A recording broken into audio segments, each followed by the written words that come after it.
पहले ही फेंक दिया था, इसलिए अब उसे रोकने के लिए ये लोग तेजी से वहां जाने लगे। लेकिन तब तक शो उस चेंबर में पहुंच जाता है और चेंबर का एयरलॉक खोलने लगते हैं। लेकिन शो इस बात से अनजान था कि वो जीव उनके पीछे घात लगाकर बैठा हुआ है। अब मैं आपको बता दूं, शो जिस एयरलॉक को खोल रहा था उसके दूसरे बाजू वो एयरक्राफ्ट है, वहीं से वो एयरक्राफ्ट अटैच हुआ था।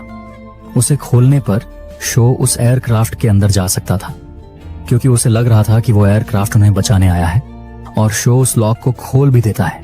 लेकिन तभी वो जीव उस एस्ट्रोनॉट पर हमला कर देता है जो उस एयरक्राफ्ट को चला रहा था, और इस हमले में एयरक्राफ्ट का बैलेंस बिगड़ जाता है, जिससे वो शिप से थोड़ा डिटैच होकर वहां गैप बन जाता है। अपनी जान बचाने के लिए शो वापस शिप में आने लगता है। तब तक डेविड और मिरांडा भी वहां पहुंच गए थे, लेकिन अब उस गैप से हवा का प्रेशर बन जाता है और ये तीनों स्पेस में खींचने लगते हैं। ये लोग शो को बचाने की कोशिश करते हैं, पर वो जीव अब शो पर हमला कर देता है, इसलिए ये दोनों भागकर शिप के अंदर आ जाते हैं। वो जीव भी शो को मारकर वहां से बचकर शिप में आ जाता है।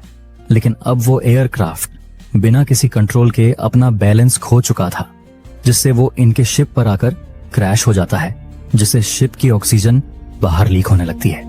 डेविड और मिरांडा देखते हैं कि इस क्रैश से उनका शिप अब पृथ्वी की ओर जा रहा था, और उनके शिप की हालत इतनी बिगड़ चुकी थी कि ये लोग उसे कंट्रोल भी नहीं कर पा रहे थे, जहां इनकी मौत निश्चित थी। लेकिन इन्हें अपनी जान से ज्यादा पृथ्वी की चिंता थी, क्योंकि अगर यह जीव पृथ्वी पर आ गया तो ये इंसानों को बर्बाद कर देगा, पर यहां से बचने का इनके पास कोई रास्ता नहीं था। लेकिन तभी डेविड को एक आइडिया आता है। वो मिरांडा से कहता है कि रेस्क्यू पॉड से हम यहां से निकल सकते हैं। डेविड अपना प्लान बताता है कि वो अपने पॉड में उस जीव को लेकर जाएगा और उस पॉड को अंतरिक्ष में लॉन्च कर देगा, और तुम अपने पॉड से पृथ्वी पर चले जाना।